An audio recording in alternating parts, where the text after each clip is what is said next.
I thought marrying the CEO meant I'd finally belong in her world, but the night she introduced me to her investors as my driver, not her husband, just the help, I realized I'd been playing a role in someone else's story. What she didn't know was that the empire she ruled with such confidence, it was already mine. Her father made sure of that 6 years ago, and she never bothered to ask. So when she started spending late nights with her board advisor, when she stopped seeing me as anything more than useful, I made a decision. Some men beg to be seen. I decided to remind her exactly who she'd been underestimating. What happened next changed everything for both of us. If you're watching this, hit that subscribe button and tell me where you're from. You're going to want to see how this ends. I glance at her in the mirror. She's staring out the window, lips moving slightly. She looks confident, untouchable. She doesn't look at me once. The venue is a private club on the north side of town, the kind of place with valet parking and a doorman who knows everyone by name. I've been here before, always through the service entrance. Tonight is no different. Pull around back, Evelyn says as we approach. I do. She gathers her things, phone, clutch, tablet. Wait near the kitchen entrance.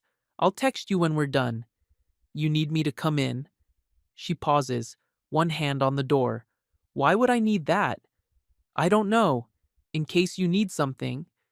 I'll be fine, Marcus. She steps out, smooths her dress, and walks toward the side door without looking back. I sit there for a second, engine still running. Then I turn the car off and wait. An hour passes, then another. I'm scrolling through my phone when a text comes through. Come to the main entrance. Bring the car around front. I frown. She never asks me to come around front. I start the engine and pull around the circular driveway. The valet guys glance at me but don't say anything. I'm clearly not a guest. I park and step out, buttoning my jacket. The doorman opens the main entrance for me and I walk inside. The place smells like money, leather and cologne and old wood. There's soft piano music playing somewhere. People stand in clusters, holding wine glasses, laughing quietly. I spot Evelyn near the fireplace, surrounded by men in suits. She's smiling, animated. She looks perfect. Then she sees me. Her smile doesn't change, but something in her eyes does. She excuses herself and walks over. What are you doing? You told me to come to the main entrance. I meant wait outside. You didn't say that.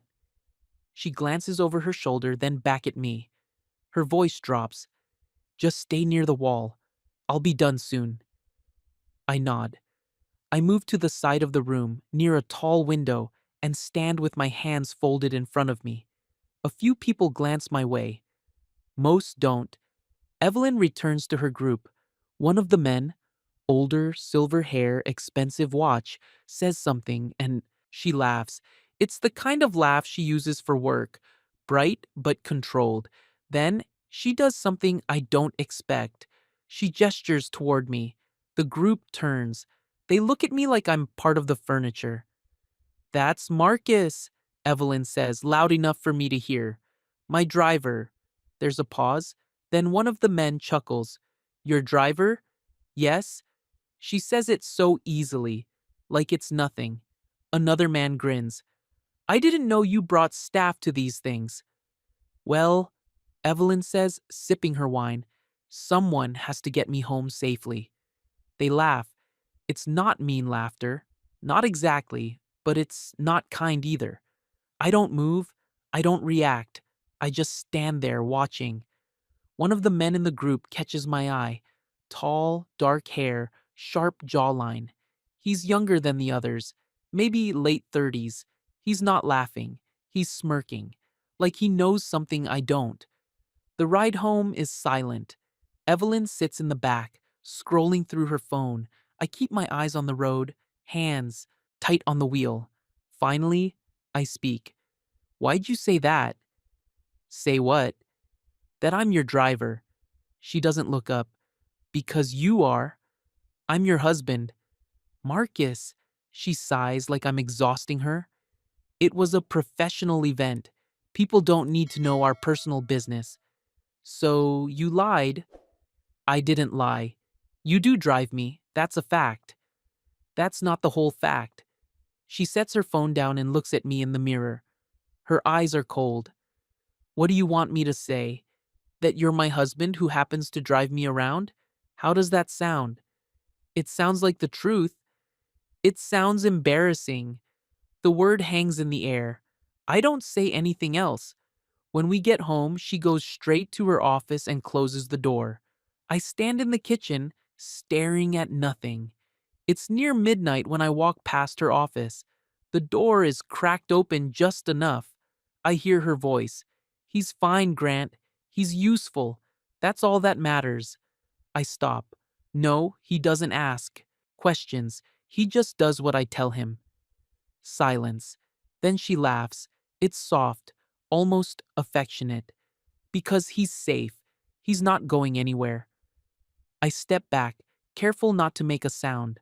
I walk to the living room and sit in the dark. And I think about the trust. Evelyn doesn't know about the trust. Her father set it up 6 years ago, back when we first got married. He didn't trust her with the company. Not fully. He loved her, but he knew she was reckless, impulsive, hungry for control. So he put the controlling shares in my name.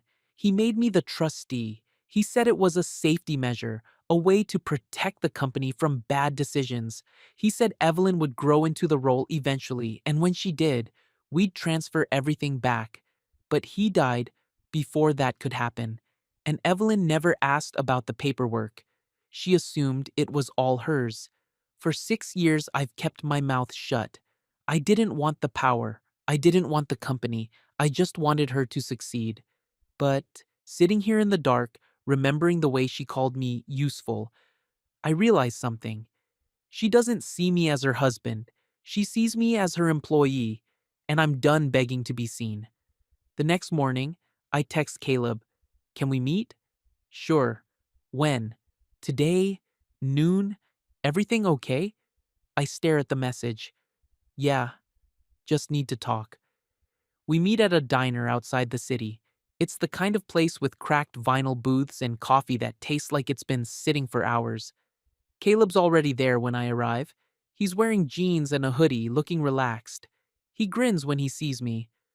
Look at you, all dressed down. Where's the uniform? Funny. He slides a menu toward me. You sounded weird in your text. What's up? I sit across from him and fold my hands on the table. I need you to pull the trust documents. His grin fades. Why? I just need to see them. Marcus, why? I look at him. Because I think it's time.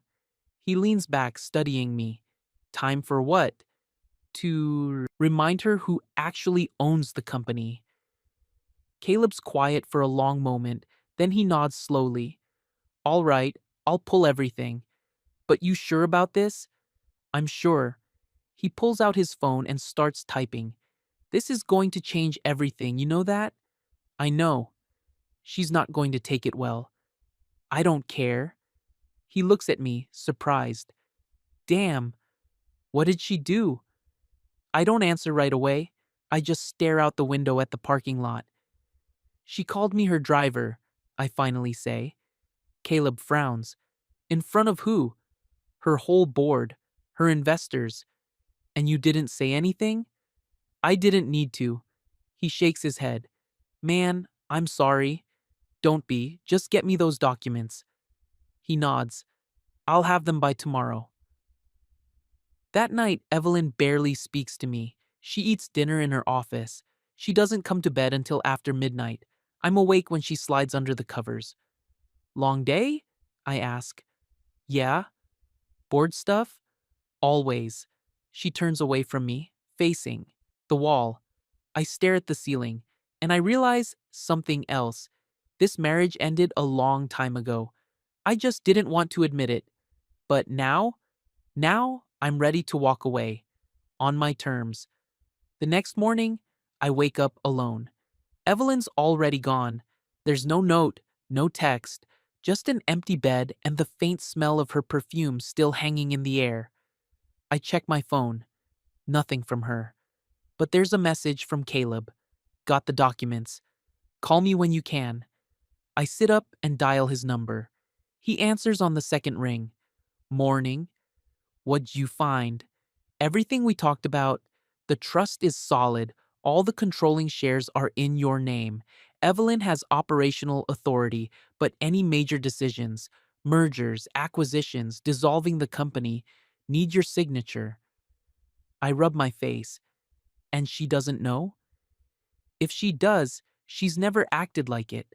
I went through the meeting minutes from the last 3 years. She's been making moves like she owns everything outright. What kind of moves? Expanding signing authority, pushing through deals without full board approval. Small stuff mostly, but technically, some of it's outside her scope. I go still. Is it illegal? Not illegal, but it's a violation of the trust terms. If the board knew, they could remove her. I close my eyes. Send me everything. You sure? Yeah, I need to see it. All right, I'll email it over. But Marcus? Yeah. Once you start down this road, there's no going back. I know. He's quiet for a second. You still love her? I don't answer right away.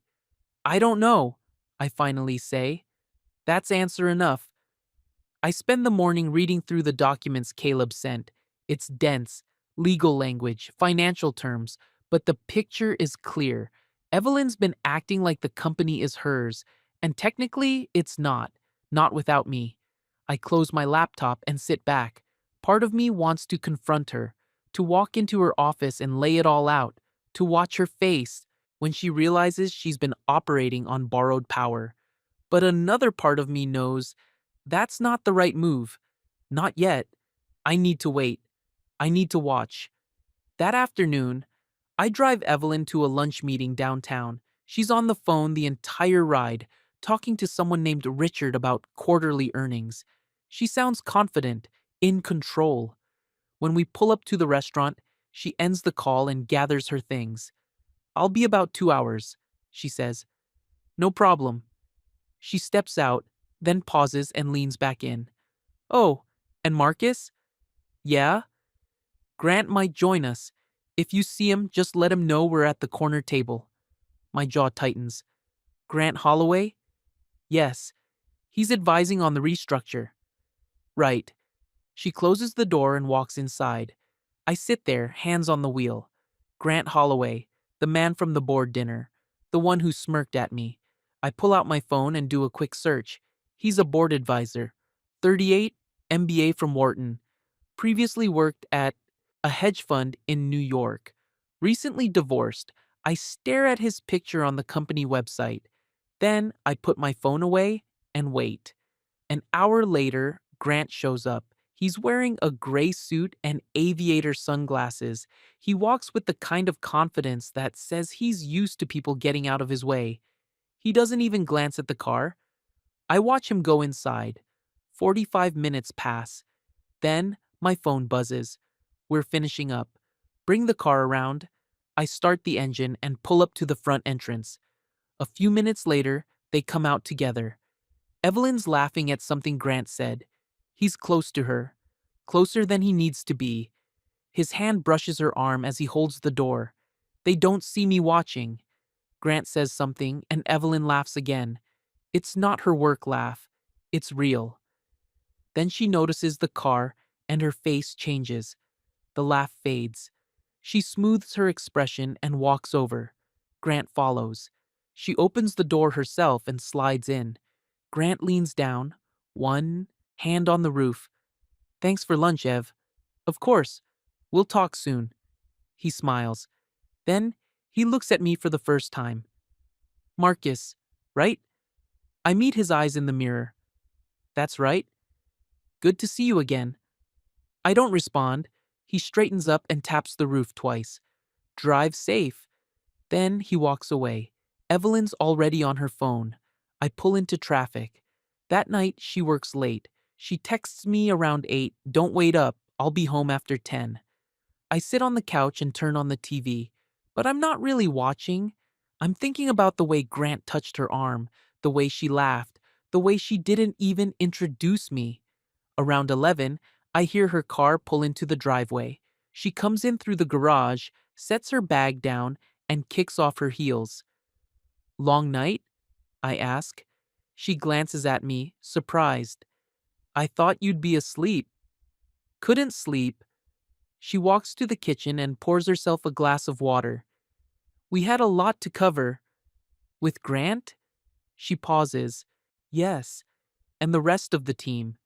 He seems like he's around a lot. She turns and looks at me. He's good at what he does. I'm sure. She narrows her eyes. What's that supposed to mean? Nothing. Just an observation. She sets the glass down. You've been acting strange lately. Have I? Yes, you're quiet. More than usual. I shrug. Just tired. She studies me for a moment, then she shakes her head. I don't have the energy for this. She walks past me toward the stairs. Evelyn. She stops but doesn't turn around. Do you even see me anymore? She's quiet for a long time. Then she says, I see you every day, Marcus. That's not what I mean. She turns slowly. Her face is tired. Then what do you mean? I mean, do you see me as your husband, or just as someone who works for you? Her expression hardens. That's not fair. Isn't it? I never asked you to drive me. You offered. Because you needed help. Because I wanted to support you. And I appreciate that. But don't act like I forced you into anything. I'm not saying you did. I'm saying you don't see me anymore. Not really. She crosses her arms. I don't have time for this. You never do.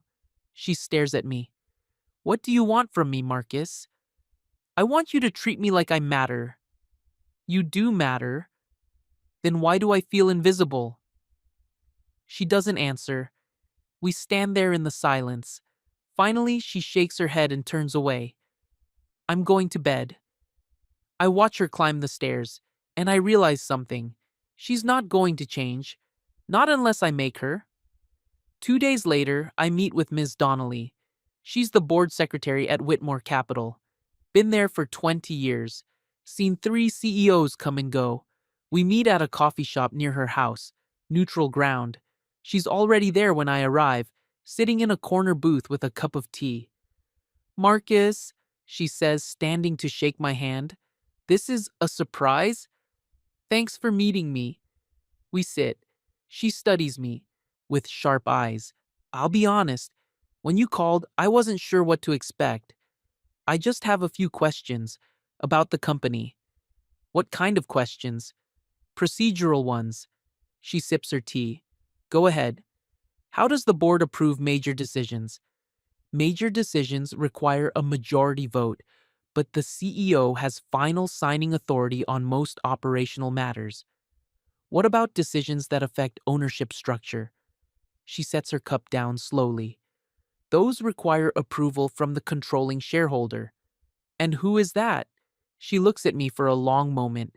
Then she says quietly, You are. I nod. She leans back. Does Evelyn know you're asking these questions? No. Does she know about the trust? I don't think so. Ms. Donnelly's expression doesn't change, but something shifts in her eyes. Understanding. There's a board meeting next week, she says. Thursday, 2 o'clock. I know. Will you be attending? I meet her gaze. Should I? She picks up her tea again. I think it would be beneficial. I nod slowly. She stands, gathering her things. Marcus. Yeah? Whatever you're planning, make sure you're ready. Once you step into that room, everything changes. I know. She gives me a small, sad smile. I hope you do. The next few days blur together. Evelyn's barely home. She leaves early, comes back late. Sometimes she doesn't come back at all. She says she's working. I don't ask questions. On Tuesday night, I'm sitting in the living room when I hear her come in. It's after midnight. She's on the phone. I know, but we have to move carefully. Silence. Grant, I'm handling it. Just trust me. My hands tighten on the armrest. I'll see you tomorrow. Good night. She ends the call and walks into the living room. She jumps when she sees me. God, Marcus, you scared me. Sorry. She sets her bag down. What are you doing up? Couldn't sleep. She nods, distracted. I'm exhausted. I'm going to bed. Evelyn, she pauses. Are you happy? She turns. What?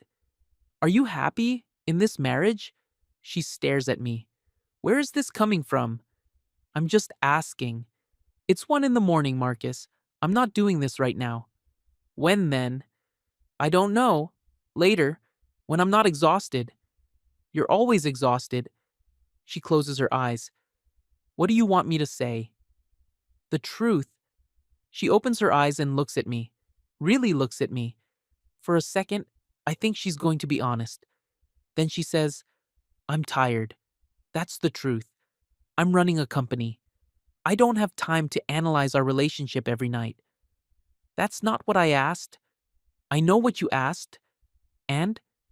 She picks up her bag. I'm going to bed. She walks away. I sit there in the dark, and I think about Thursday. On Wednesday night, she tells me she's staying at the office. Too much to do before tomorrow's meeting. I'll see you in the morning. I don't reply. I go to bed early. But I don't sleep. Thursday morning, I wake up before dawn. I shower, shave, put on a suit. It's the first time I've worn one in years. I stand in front of the mirror and barely recognize myself. I look like someone who belongs in a boardroom. Maybe I always did. I just forgot. At 1:30, I drive to Whitmore Capital. I park in the visitor lot, not the service entrance. I walk through the front doors. The receptionist looks up. Can I help you? I'm here for the board meeting. She frowns. I don't have you on the list. Check again. Marcus Reed. She types something. Her eyes widen slightly. Oh, yes? Second floor. Conference room A. Thank you. I take the elevator up. The doors open, and I step into the hallway. Ms. Donnelly is waiting near the conference room. She sees me and nods once. I nod back. Then I open the door. And I walk inside. The room goes quiet when I walk in. There are 8 people sitting around a long glass table. Evelyn is at the head, mid-sentence, holding a tablet. Grant is to her right, leaning back in his chair like he owns the place. Evelyn stops talking. She stares at me. Marcus? Her voice is sharp, confused. What are you doing here? I close the door behind me. I'm here for the meeting. This is a board meeting. You're not on the board. I know. Grant leans forward, smirking. I think your driver's lost, Ev. A few people shift uncomfortably. I don't look at Grant. I keep my eyes on Evelyn. I'm not lost, I say calmly. I'm exactly where I need to be. Ms. Donnelly clears her throat. Actually, Mr. Reed does have standing to attend. Evelyn's head snaps toward her. Excuse me? Ms. Donnelly opens a folder in front of her. As the controlling shareholder of Whitmore Capital, Marcus Reed has the right to attend any board meeting. The room goes still. Evelyn's face goes pale, then red. That's not possible. It is, Ms. Donnelly says quietly. Your father established a trust 6 years ago. The controlling shares were placed in Mr. Reed's name. Grant sits up straight. That can't be right. It is. Ms. Donnelly slides a document across the table. This is the trust agreement, filed and notarized. Evelyn snatches the paper. Her eyes scan it quickly. Her hands start shaking. This is... She looks up at me. You knew? I nod. For how long? Since the beginning. Her voice breaks. And you never said anything? I didn't think I needed to. You didn't think... She stops herself, takes a breath. Everyone, can we have the room? One of the older board members, Mr. Brennan, I think, shakes his head. Actually, I'd like to hear what Mr. Reed has to say. Evelyn looks at him. This is a private matter. It's a corporate governance matter, another board member says, a woman with gray hair. If there's been a misunderstanding about authority, we need to address it. Evelyn's jaw tightens. She looks back at me. Fine. Say what you came to say. I walk to the table but don't sit. I stay standing. I didn't come here to embarrass anyone, I start. I came here because I think this board deserves to know the truth. The truth about what? Grant asks. He's trying to sound casual, but there's tension in his voice. I look at him. About who's been making decisions without proper authority. Evelyn stands. I am the CEO. I have every right. You have operational authority, I interrupt. But major decisions, acquisitions, restructuring, changes to corporate governance, those require approval from the controlling shareholder. Which you never gave, Ms. Donnelly says quietly. Evelyn rounds on her. Are you working with him?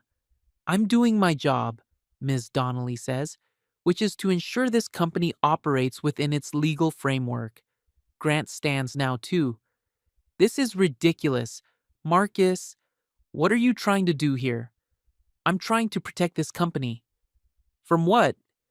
From bad decisions made by people who care more about power than responsibility. Evelyn's voice is ice. You think I don't care about this company? I think you care about control. That's rich coming from you. Is it? I've had control for 6 years. I never used it, never flaunted it, never made you feel small because of it. She flinches. The room is so quiet I can hear the air conditioning. Mr. Brennan clears his throat. Mr. Reed, do you have specific concerns about how the company has been managed? I pull out a folder Caleb prepared for me. I set it on the table. Over the last 18 months, several decisions were made without full board approval. Contract amendments, vendor agreements, expansion of signing authority. I slide the folder toward the center of the table. None of it is illegal, but all of it violates the trust agreement. Evelyn's face is white now. You're doing this because I called you my driver? I'm doing this because you forgot I was your husband. The words hang there. Grant shifts uncomfortably. The gray-haired woman speaks up. Mr. Reed, what outcome are you looking for here? I take a breath.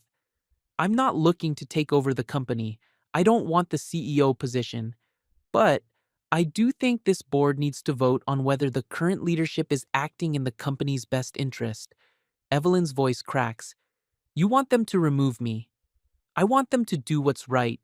She stares at me like I'm a stranger. After everything I've done, after everything we've built, we didn't build anything together, I say quietly. You built your career, and I stood in the background and watched. Because that's what you wanted. No, that's what you needed. There's a difference. Tears well up in her eyes, but she blinks them back. She won't cry here. Not in front of the board. Grant stands. This is insane. Evelyn's been an excellent CEO. The company's grown. Sit down, Mr. Holloway, Mr. Brennan says. Grant looks at him, surprised. Excuse me? You're not a board member. You're an advisor. And frankly, I think we need to discuss your role here as well. Grant's face darkens. What's that supposed to mean? Ms. Donnelly opens another folder. Mr. Holloway has been communicating with Mrs. Reed outside of official channels, frequently, including late-night calls and private meetings that weren't disclosed to the board. Evelyn's eyes go wide. How do you... Phone records, I say. Company phones. They're not private. Grant's jaw clenches. You had us investigated? I had the company investigated. You just happened to be part of it. Mr. Brennan picks up the folder and starts reading. His expression darkens. The gray-haired woman reads over his shoulder. She shakes her head slowly. Are these... She looks at Grant. Are these messages real? Grant doesn't answer. She looks at Evelyn. Did you know he was sharing confidential board discussions with external parties? Evelyn's voice is barely a whisper. No, that's a lie, I say. She looks at me, stricken. Marcus, you knew. You've been making decisions with him for months, decisions that should have gone through this board. I was trying to move quickly. You were trying to cut people out. Mr. Brennan sets the folder down. I think we need to call a vote. On what? Evelyn asks desperately. On whether you remain CEO. Her face crumbles. You can't be serious. I'm very serious. This is a breach of fiduciary duty. I've dedicated my life to this company. And we appreciate that, the gray-haired woman says gently, but you've lost the board's confidence. Evelyn looks around the table. One by one, people avoid her eyes. She turns to me. Is this what you wanted? I wanted you to see me, I say. That's all I ever wanted.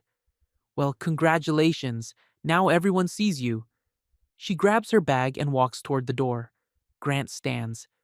Evelyn, wait. Don't, she snaps. Just don't.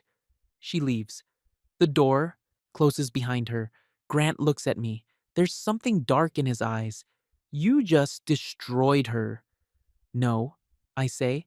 She did that herself. He shakes his head and follows her out. The board votes 20 minutes later. It's unanimous. Evelyn is removed as CEO, effective immediately. Mr. Brennan looks at me. Mr. Reed, the board would like to offer you the position. I shake my head. I appreciate that, but no. Are you sure? I'm sure. Appoint an interim CEO. Find someone qualified. I'll sign off on whatever the board decides. But I'm not the right person for this job. The gray-haired woman smiles slightly. That might be exactly why you'd be good at it. Maybe, but it's not what I want. Mr. Brennan nods slowly. Understood. We'll convene next week to discuss next steps. I thank them and leave. Ms. Donnelly walks me to the elevator. That took courage, she says. It took too long. Maybe. But you did the right thing. I look at her. Did I? She smiles sadly. Time will tell. I don't go home right away. I drive. I don't know where I'm going. I just need to move. Eventually, I end up at a park near the river. I sit on a bench and watch the water. My phone buzzes. It's Caleb. I heard, "You okay?" I stare at the message for a long time.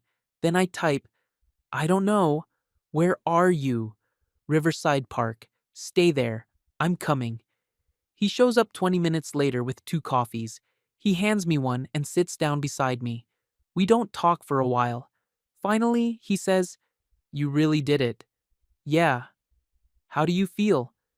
"Empty." He nods. "That makes sense." "Does it?" "You just blew up your whole life, man. You're allowed to feel like hell." I sip the coffee. It's bitter. I thought I'd feel relieved. "You will, eventually." "When?" "I don't know, but you will." We sit in silence. Then Caleb says, "You think she'll forgive you?" "No." "You want her to?" I think about that. I don't know. Part of me does. Part of me thinks it's too late. It probably is. Yeah. He claps me on the shoulder. For what it's worth, I'm proud of you. For what? For finally standing up for yourself. I don't say anything, but I let the words settle. I go home around 7. Evelyn's car is in the driveway. I walk inside. The house is dark except for the light in the living room. She's sitting on the couch, still in her work clothes. Her makeup is smudged. She's been crying. She looks up when I come in. "I didn't think you'd come back," she says. "It's my house, too." "Is it?" I don't answer. She wipes her face. "Why did you do it?" "You know why?" "No, I don't." "Explain it to me." I set my keys down. "Because you stopped seeing me as your partner. You started seeing me as someone who worked for you." "That's not true. Isn't it? When was the last time you asked me how I was doing? When was the last time you cared about what I wanted?"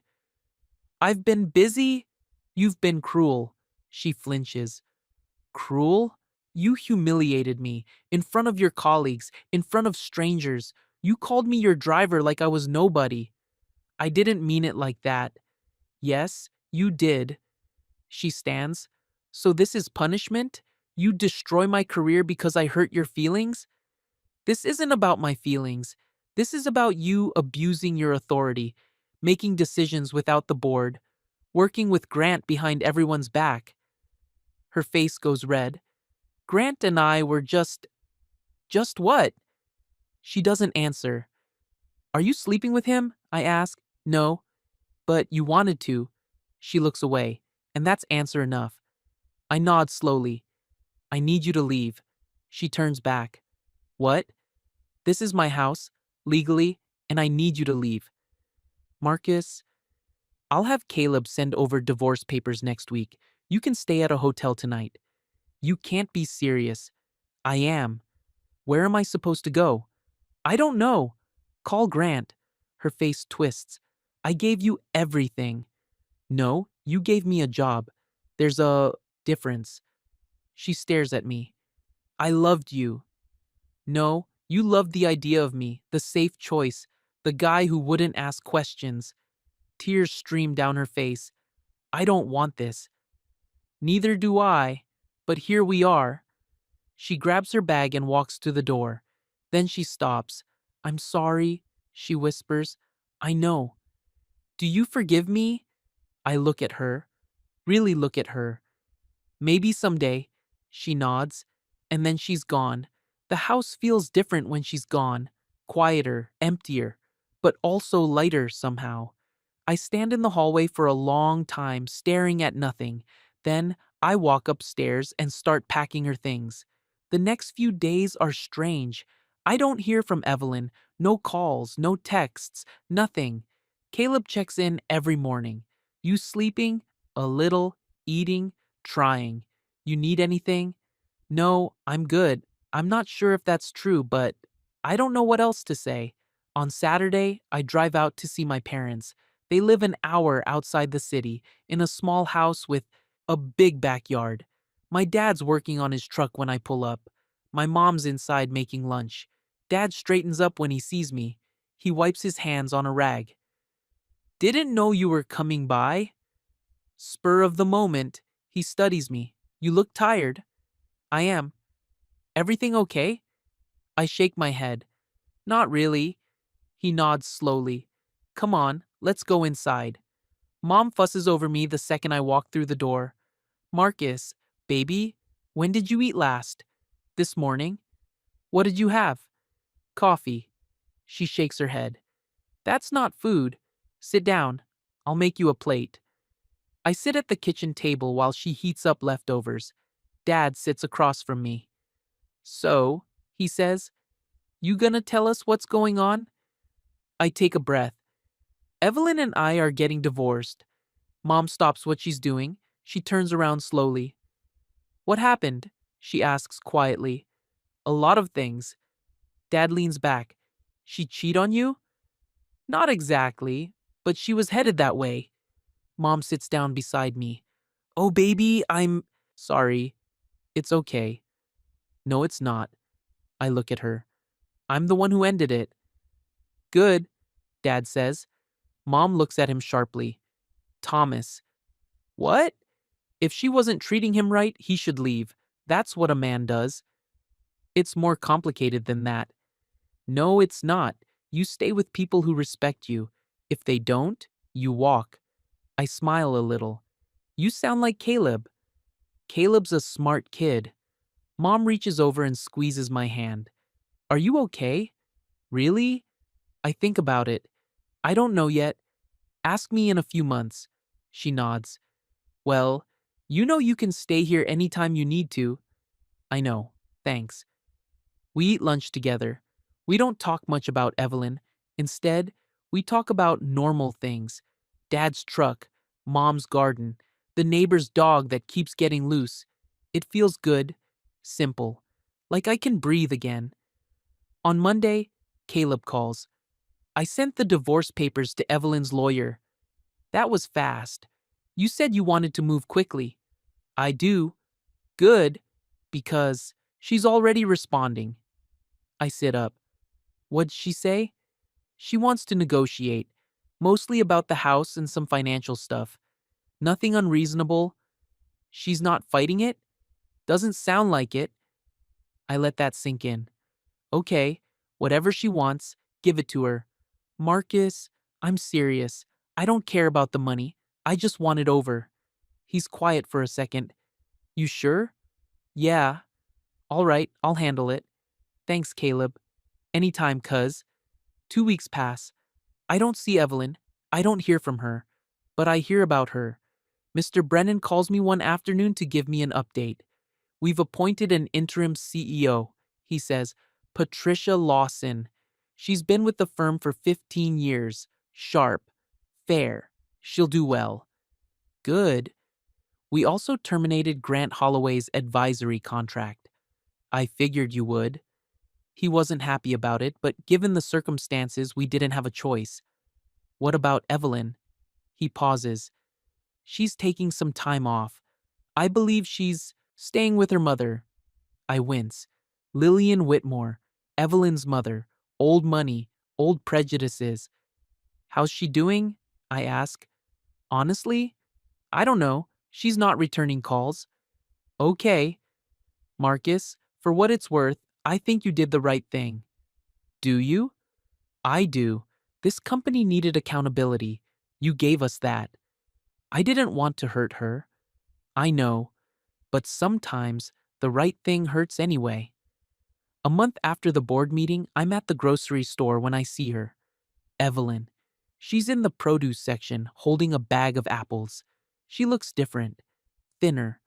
Tired. Her hair is pulled back in a ponytail. No makeup, jeans, and a sweater. She looks more like herself than I've seen in years. I almost turn around and leave. But then she sees me. We stare at each other across the aisle. Slowly, she walks over. Hi, she says. Hi. How are you?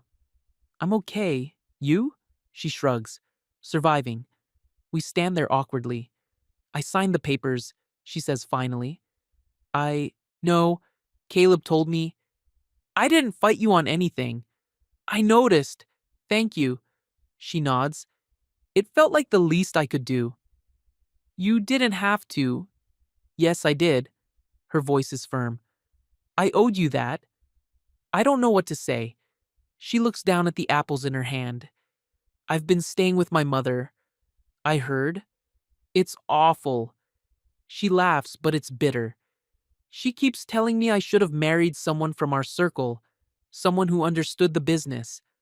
I'm sorry. Don't be. She's always been like that. I just never noticed how much it bothered you. It didn't bother me. Not at first. But it did eventually. Yeah. She looks at me. Her eyes are red. I was horrible to you. Evelyn? No, I was. I know that now.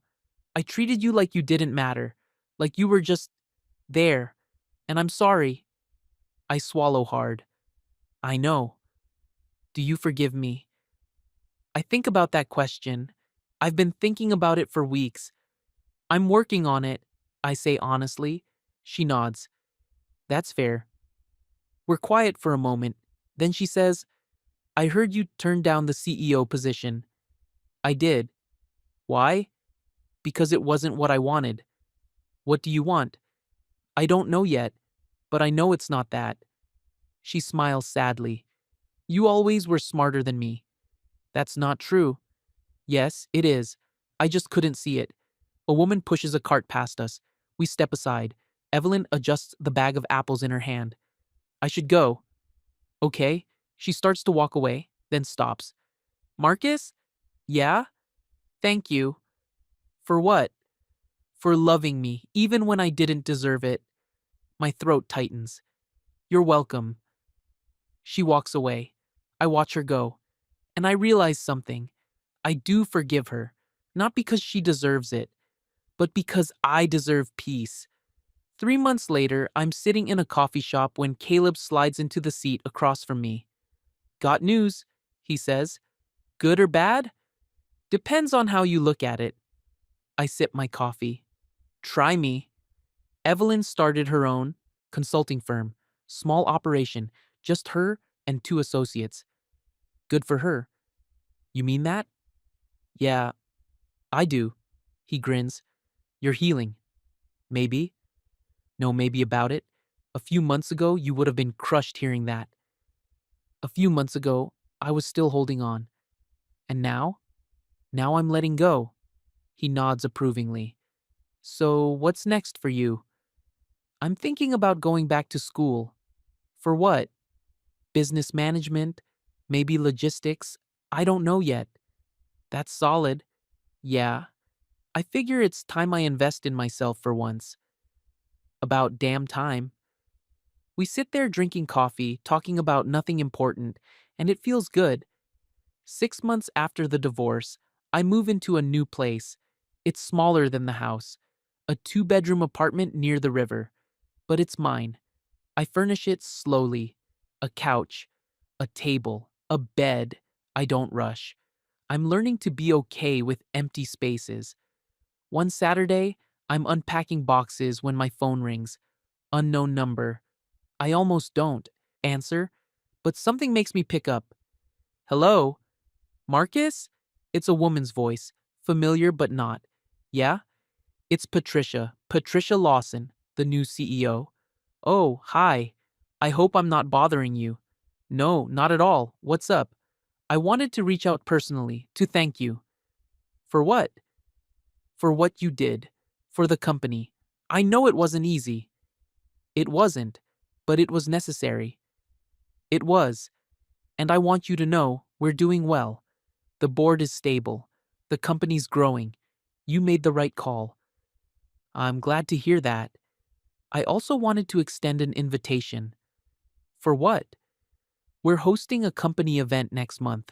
Nothing fancy, just a dinner to celebrate the year.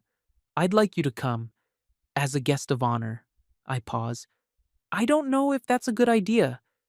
I understand if it's too soon, but you're part of this company's history, the good part, and I think people should know that. I think about it. Let me think on it. Of course, no pressure. Just know the invitation stands. Thanks, Patricia. Thank you, Marcus, for everything. I don't go to the dinner, but I send a message thanking Patricia for the invitation. She responds with a simple, understood. The door's always open. A year after the divorce, I'm driving through the city when I pass the Whitmore Capitol building. I slow down without meaning to. I look up at the windows, and I realize something. I don't feel angry anymore. I don't feel hurt. I just feel free. I drive on. That night, I sit on my balcony and watch the lights of the city. My phone buzzes. It's a text from an unknown number. I saw you drive by today. Or maybe I imagined it. Either way, I hope you're doing well. E. I stare at the message for a long time. Then I type back, I am. I hope you are too. 3 dots appear, then disappear. Then, I'm getting there. Thank you for everything. Truly. I set my phone down and lean back in my chair. The city hums below me, and for the first time in a long time, I feel at peace. People ask me sometimes if I regret it. Walking away, blowing up my marriage, taking down the woman I loved. I tell them no, because the truth is, I didn't take her down. I just stopped holding her up. There's a difference. Evelyn had to learn to stand on her own, and so did I. Some mornings, I still think about her. I wonder if she's happy, if she's found someone who sees her the way I used to. I hope she has. But mostly, I think about the man I used to be, the one who stayed quiet, who made himself small, who thought love meant disappearing. I'm not that man anymore. I stand tall now. I take up space. I know my worth, and I don't need anyone to validate it. One afternoon, I'm at the park when I see a couple sitting on a bench. They're young, maybe mid-20s. He's black, she's white. They're holding hands, laughing about something. She leans her head on his shoulder. He kisses the top of her head. And they look happy. I smile, because I know something they don't. Love isn't about grand gestures or power or control. It's about respect. It's about seeing someone, really seeing them, and choosing them anyway. It's about standing beside someone, not above them. And when that stops happening, you have to be brave enough to walk away, even when it hurts, especially when it hurts. 2 years after the divorce, I'm finishing my degree. I'm working part time as a logistics consultant, building something of my own. It's not flashy, it's not glamorous, but it's mine. And that's enough. One day, I get an email from Patricia. Marcus, I wanted you to know that Whitmore Capital just had its most profitable quarter in company history. I thought you'd want to hear that. The foundation you helped build is still strong. Thank you for caring enough to protect it. Patricia. I read it twice. Then I write back. That's wonderful news. Congratulations. You've earned it. And I mean it. Some nights, I still think about that moment in the boardroom. When Evelyn looked at me like I was a stranger, when I realized our marriage had been over for a long time, when I finally chose myself, it hurt then. It still hurts sometimes. But I do it again because I'm not invisible anymore. I'm not the driver. I'm Marcus Reed, and I know exactly who that is.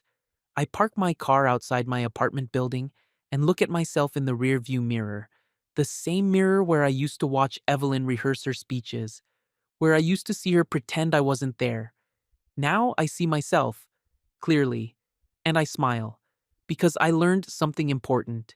You can love someone with everything you have. You can sacrifice and support and stand by them. But if they can't see you, if they won't see you, then it's time to walk away.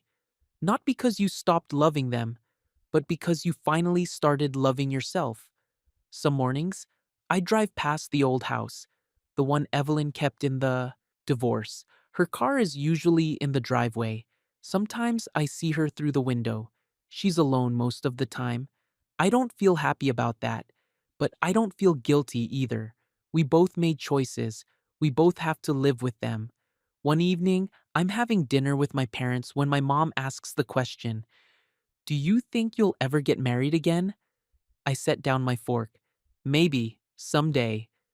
To someone who sees you this time? I smile.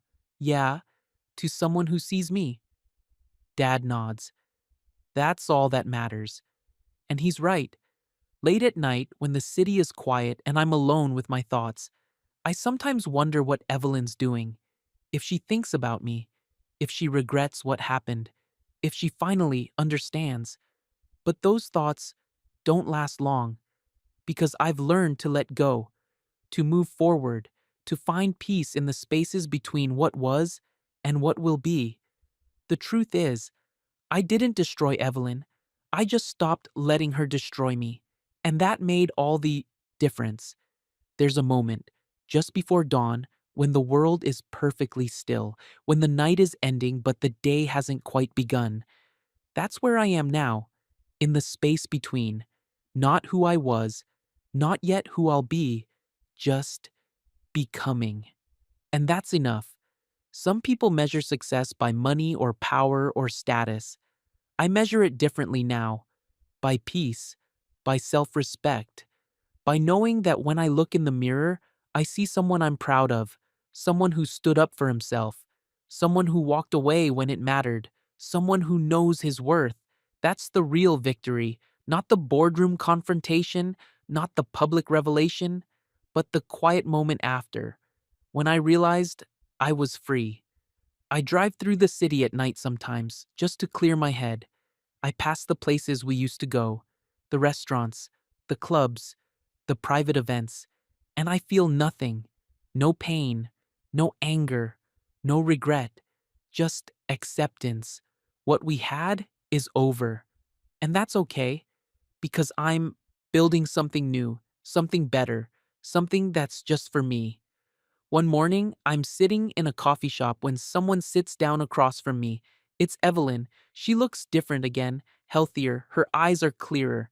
Hi, she says. Hi. I won't stay long. I saw you through the window and I wanted to say something. Okay. She takes a breath. I'm proud of you. I blink. What? For what you've become. for standing up for yourself, for not letting me turn you into someone you weren't. Evelyn, I mean it. I was wrong about everything, and you deserved better. I nod slowly. Thank you. You're welcome. She stands. I hope you find what you're looking for, Marcus. I hope you do too. She smiles, a real smile this time, and walks away. And I realize something. We're both going to be okay, just not together. The sun rises over the city. I stand on my balcony and watch the lights spread across the buildings. It's a new day, and I'm ready for it because I learned the most important lesson of all. Respect is the foundation of love, and once it's gone, power follows. But when you know your worth, no one gets to name your place. You name it yourself, and you stand in it, tall, proud, free. The end.